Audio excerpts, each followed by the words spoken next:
why is it if a man kills another man in battle, it's called heroic? Yet if he kills a man in the heat of passion, it's called murder. Are we not doing an arm workout today? We're not doing an arm workout today, right? Oh yeah, biceps. Yeah, fun times, biceps. You want to train biceps? No, I'm just here to film. Oh, yeah, man, curls. We're about positivity here. Positivity. We're all gonna make it. What's cracking, guys? Omar Isaf here, back with another video, here to practice what I preach. And before I go on, let me just say the song remains the same. And here's what I mean. The vast majority of my training will still be strength focused. So I'm still doing the big compound movements. However, as I said before, taking a look at my total training volume, I want to bring up certain areas because I want to get more aesthetic, more proportion. I want to see how freaking yucky I can get. And in order to do that, I need to take an objective look at my physique. And so I had Dr. Eric Helms take a look. I have to bring up my legs. As well, I do feel I need to bring up my arms a little bit. And taking a look at my training, my arm volume is low. Me getting stronger in the bench press will slightly help with that, but me focusing specificity on doing more curls and more tricep related exercises will yield the biggest benefit. Hence the arm day for a natural lifter. You know that pivotal scene where Rose says to Jack, "Never let me go," in Titanic? You would have let her go in 3 seconds flat.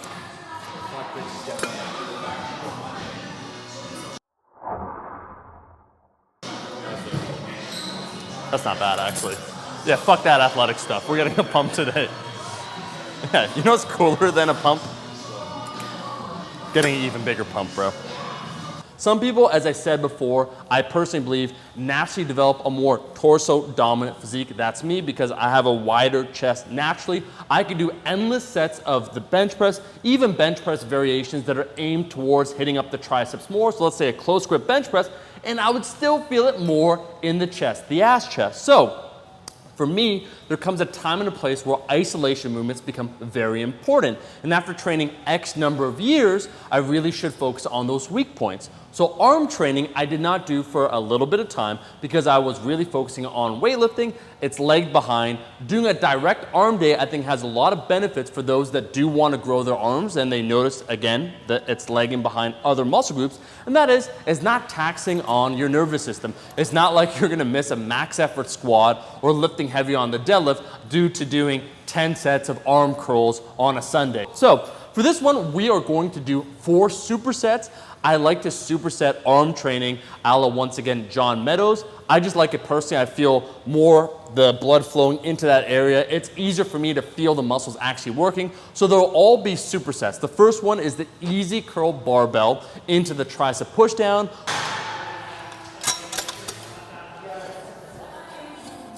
Okay. What's up, champ? Oh, you're on it? Oh, my bad. Yeah. Oh, sorry, dude. How could this happen to me? I made my mistakes, got nowhere to run. The night goes on as I'm fading away. Taking mind-muscle connection literally. 4 sets of that for 6 to 8 repetitions. Then moving forward, I did the kettlebell curl. I like doing a kettlebell curl because you can rotate more easily the weight.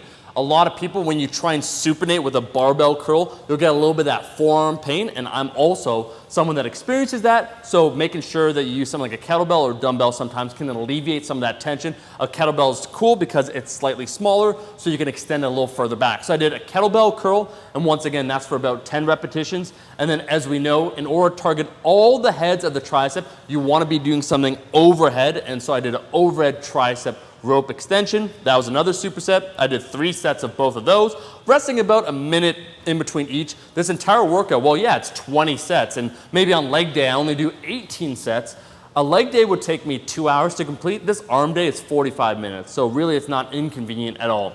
And then the third superset would be the incline dumbbell curl, so slightly incline back to get that full stretch on the bicep, pausing at the halfway point, really trying to squeeze and contract the biceps, and then a decline, once again, tricep dumbbell extension. I've always felt these a hell of a lot when it comes to my triceps, and that's something I think I should emphasize. When it comes to arm training or when it comes to bringing up lagging muscle groups, you should really go with a lot of movements that are proven to work for yourself, and then you can really feel the muscles being worked. Because once again, let's just take a standard barbell curl. A standard barbell curl requires a certain amount of supination from your arm, and naturally what will tend to occur for most people, your arm will tend to drift back or want to drift back as you're curling, and so the limiting factor actually could be forearm pain rather than your bicep. So it makes no sense to do something that's not conducive to your muscular growth.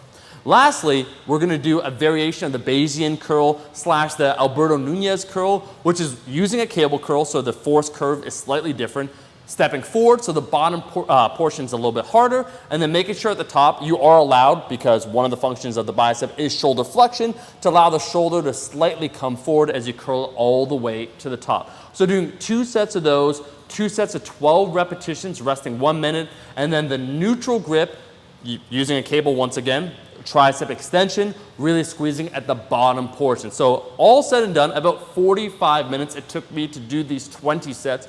Already now I've doubled my arm training volume. It doesn't impair my recovery anywhere else, and I think it's going to yield big results. Like I said before, simplicity is often the answer. If you want to grow an area and you take a look at the totality of your training and you notice, oh, you know what? It's kind of lower volume than it should be. Bring up that volume, and that's why I'm doing this. I'm practicing what I preach. Your boy right now, he's doing some arm curls once again, and well, it doesn't feel like that sweet, sweet satisfaction of deadlifting 600 pounds. Everything has a time and place.